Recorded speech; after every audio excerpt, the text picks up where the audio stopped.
قرآن مجید میں 5 جگہ اللہ کے حق کے بعد فوراً والدین کا حق ہے. وَقَضَىٰ رَبُّكَ أَلَّا تَعْبُدُوا إِلَّا إِيَّاهُ وَبِالْوَالِدَيْنِ إِحْسَانًا. تیرے رب نے فیصلہ کر دیا ہے کہ اس کے سوا کسی کی بندگی نہیں کرو گے اور والدین کے ساتھ نیک سلوک کرو گے. اللہ کے حکم کے بعد، اللہ کے حق کے بعد والدین کا حق ہے. سورہ لقمان میں انشکر لی ولوالدیک، شکر ادا کرو میرا بھی اور اپنے والدین کا بھی. اور سورہ بنی اسرائیل میں تو کیا تفصیل آئی ہے. اما یبلغن عندک الکبر احدہما او کلاہما فلا تقل لہما اف ولا تنہرہما وقل لہما قولا کریما واخفض لہما جناح الذل من الرحمۃ وقل رب ارحمہما کما ربیانی صغیرا. اگر تمہارے والدین میں سے ایک یا دونوں تمہارے پاس بڑھاپے کی عمر کو پہنچ ہی جائے، انہیں کبھی اف تک نہ کہنا، دل نہ توڑنا ان کا، چھاتی چوڑی کر کے بات نہ کرنا، ان سے کندھے جھکا کر بات کرنا، ادب سے گفتگو کرنا. قل لہما قولا کریما واخفض لہما جناح الذل من الرحمہ، اپنے کندھوں کو جھکا کر رکھنا. اور پھر کہنا، اللہ سے دعا کرنا، رب ارحمہما کما ربیانی صغیرا، پروردگار میرے ان والدین پر رحم فرمائیو جیسے کہ انہوں نے مجھے پالا تھا جبکہ میں چھوٹا سا تھا. تو خاندان کے نظام کو مستحکم کرنے کے لیے 3 ڈائمنشنز ہیں. جیسے ایک کمرہ ہے، چوڑائی ہے، لمبائی ہے، اونچائی ہے. پہلے تو شوہر اور بیوی کے درمیان بانڈ آف لو. اب یہ شوہر اور بیوی پیرنٹس بن گئے ہیں، والدین بن گئے، اولاد آ گئی. سیکنڈ ڈائمنشن ایڈ ہو گئی، ادب، عزت.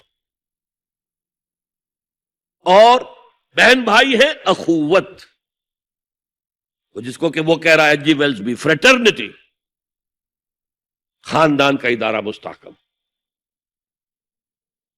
یہاں ایک نقطہ اور بیان کر دوں. لیگل لیول پر بیوی کے حقوق کم ہیں شوہر کے زیادہ. الرجال قوامون علی النساء، سیدھی سیدھی بات ہے، اور ہمیں ڈٹ کر کہنا چاہیے. یہ اس سے زیادہ معقول بات کوئی نہیں. کسی ادارے کے 2 سربراہ برابر کے اختیارات والے نہیں ہو سکتے. لیکن اخلاقی طور پر جو ماں کا حصہ ہے، باپ کا حصہ اس سے 1/3 ہے. قرآن مجید میں آیا ہے نا، حملتہ امہ وہنا علی وہن وفصالہ فی عامین ان اشکر لی ولوالدیک. اسے اٹھائے رکھا اس کی ماں نے اپنے پیٹ میں، کمزوری پر کمزوری جھیل. کمزوری تو ہو رہی ہے، اس کا خون چوس رہا ہے اندر، جونک جو ہے وہ چوس رہی ہے خون اس کا. اور سب ماؤں کو تو اتنی نرشمنٹ موجود نہیں ہوتی کہ آپ پریگننسی میں اس کے لیے ضروری نرشمنٹ فراہم کرتے ہیں. وہنن علی وہن، کمزوری پر کمزوری جھیل کر بھی اپنے پیٹ میں اٹھائے رکھا. وفصالہ فی عامین، اور پھر دودھ چھڑانا ہوا 2 سالوں میں. وہ جونک جو ہے وہ پھر اس کی چھاتیوں سے چمٹ گئی. لہذا اس کا حق 3 گنا زیادہ ہے باپ سے. ایک صحابی حضور سے پوچھتے ہیں، حضور میرے حسن سلوک کا اولین مستحق کون ہے؟ فرمایا تمہاری والدہ. پھر پوچھا ان کے بعد کون؟ پھر کہا تمہاری والدہ. پھر پوچھا ان کے بعد کون؟ پھر کہا تمہاری والدہ. پھر پوچھا ان کے بعد کون؟ تو کہا تمہارے والد. 3 درجے.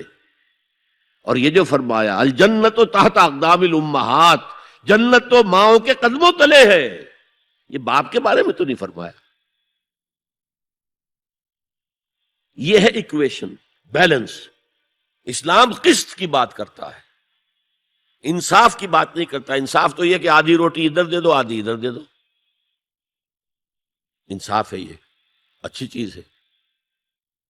یہ قسط یہ ہے کہ بوجھ اٹھانا ہے تو جو زیادہ قوی ہے اس کو زیادہ بوجھ دو اٹھائے، اور جو کمزور ہے اسے کم بوجھ دو.